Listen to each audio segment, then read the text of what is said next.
سلامونه دا ټیکنیک یوټیوب چینل درنو لیدونکو خدای وکړو او جوړ به وي.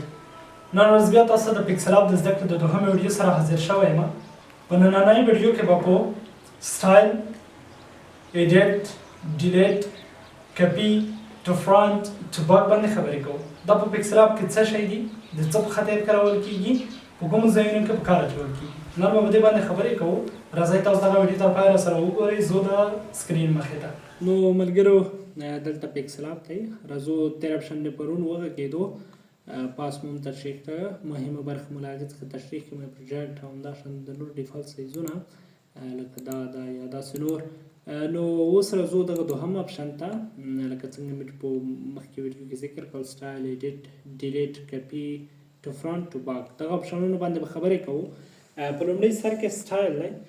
سټایل د دې په خاطر استعمالېږي کله چې تاسو یوه لیکنه وکړه نو د هغې دپاره دلته په سټایل کې ځینې منتخب سټایلونه چې یا تاسو سیو کړئ او یا ځینې داسې سټایلونه همدلته موجود دي چې د خپله د پکسل اپ د کمپنۍ لخوا سیو شوي دي.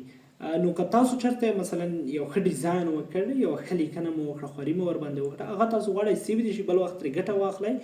مثلا پونټ ته مو ښایسته رنګونه ورکړل، په ښایسته رنګونو مو جوړ کړ، پونټ مو ښکلی ورکړ لیکنې ته البته، نو هغه د ما سره سیو وي، بل وخت یوازې په نورو لیکنو باندې چې اپلای کوم که نه، لکه کالر وي یا بل شی وي.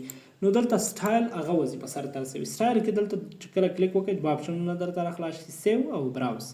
سیو هغه سټایلونه چې تا سیو کړي دي اوس به زه در سره سیو کوم، خو لومړی به راشم په براوز باندې به خبرې وکړم. لومړی براوز دی. براوز بیا هغه فایلونه چې خپله د پکسل اپ لخوا وي.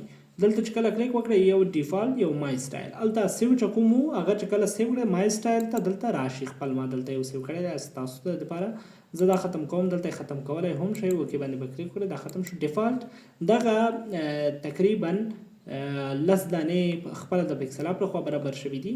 یوازې مثلا هغه مخکې لیکنه مو ولیده، کلیک ورباندې وکړئ، ګورئ نیو ټیکسټ. مثلا دلته زه کلیک کوم، راځم یو بل څه لیکم، مثلا لیکم چې ټیکنیک، زما د یوټیوب چینل نوم لیکم. نو کله مې چې دغه ولیکه دلته اوس مثلا زه راځم اوکې باندې کلیک کوم، لکه دې دا رنګ واخیست، دا مې خوښ نه شو، بېرته سټایل ته راځم، براوز ته راځم. دلته ډیفالټ خپله د کمپنۍ لخوا د دوه رنګونه ورکړل شوي دي، دا رنګ راخلم، دا سټایل مې خوښ نه شو، اوس راځم دلته بل سټایل راخلم، مثلا دا مې راواخیسته. نو تاسو دلته تیار سیو کولی شئ. اوس به تاسو خپله څنګه سیو کوئ. دغه لیکنه مې وکړه، دغه لیکنې ته اوس راځم په خپله خوښه. دلته مخکې اپشنونه بیا وروسته درته وایم، خو اوس یوازې دغه کوم اپشن چې دی دغه درته پکې عملي کوم. مثلا دا ډول رنګ ورکوم، د هغې وروسته راځم مثلا دلته کومه کرف برخه چې ده لږ یې داسې تووم، مثلا داسې جوړوم. د هغې وروسته راځم بیا دلته مثلا زه غواړم بکګراونډ هم ورکړم، دا ډول بکګراونډ ورکوم.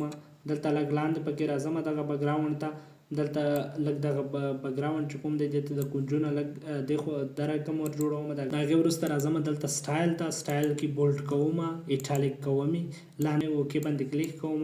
دلته راځم مثلا غواړم د سټروک برخه چې کومه ده یا د رنګ دغه غواړم سور ورکړم، مثلا دلته سور باندې کلیک کوم. ما دلته دغه سره برخه د هغې وروسته راځم لږ دغه برخه داسې جوړوم، دلته اوکې باندې کلیک کوم. ګورئ ما همدغسې یو شی جوړ کړ، یوازې تاسو ته ښایم. دلته اوس راځم سټایل ته، سټایل باندې کلیک کوم. سټایل کې سیو وګورئ، سیو باندې کلیک کوم.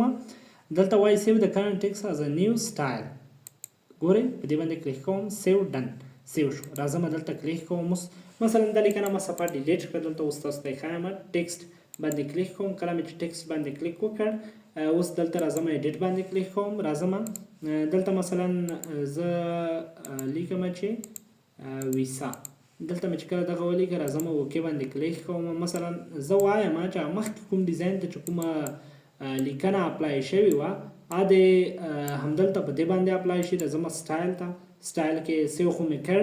اوس براوز ته راځم، براوز وروسته مای سټایل ته راځم، اوس دلته کلیک کوم. ګورئ همې څه ډول کړې وه همغه ډول وشوله. نو تاسو کولی شئ چې دغه دندې د سټایل څخه مخکې یوسئ. دوهم ایډیټ دی. ایډیټ یوازې چې کله کلیک وکړئ مثلا د لیکنه کې غلطي یا کومه لیکنه کې املایي غلطي یا یو شی او بل شی یا مثلا ایموج اضافه کوئ، خو هر څه چې کړئ تاسو کولی شئ په ایډیټ کې بیرته په هغه پخوانۍ لیکنه کې ترسره کړئ. پاتې شوه ډیلیټ. ډیلیټ د دې لپاره استعمالیږي چې کله تاسو غواړئ دغه لیکنه د ډیلیټ کومه صفحه د حذف شي ختم دې شي نو په ډیلیټ باندې کلیک وکړئ لیکنه ختم شوه. دلته مې پرون دغه اپشن ویلی و انډو دا بیرته چې په دې باندې کلیک وکړئ همغه لیکنه چې ختم کړې مو هغه بیرته پیدا کیږي. کپي د دې لپاره استعمالیږي چې کله تاسو کلیک پرې وکړئ دا همدغه یو شی لیکنه وه یا هر څه و دا همدغه شان کپي حالت درته اخلي یعنی دا به همدغه شان راخلي او بیا بیرته درته پیسټ کوي. نو د هغې وروسته ټو فرانټ اپشن راځي. فرانټ د دې لپاره استعمالیږي چې مثلا تا دا لیکنه کړې د زه راځم دې لیکنې ته مثلا لږ سټایل ورکوم د دې سټایل بدلوم راځم دغه کرف ورکړئ چې دا ختموم په دې ډول کوم یې 0 ته یې راولم دلته اوکې باندې کلیک کوم. بیکګراونډ چې کوم دی بیکګراونډ دې ته لږ دغه لکه مثلا پاس برخه یې دومره اوږدوم د هغې وروسته راځم دلته مثلا شین رنګه بیکګراونډ ورکوم چیک باندې کلیک کوم. اوس راځم دغه کومه لیکنه چې ما وکړه دا به دې باندې راوړم. ګورئ هغه لاندې توره لیکنه چې ده هغه یې پټه کړه.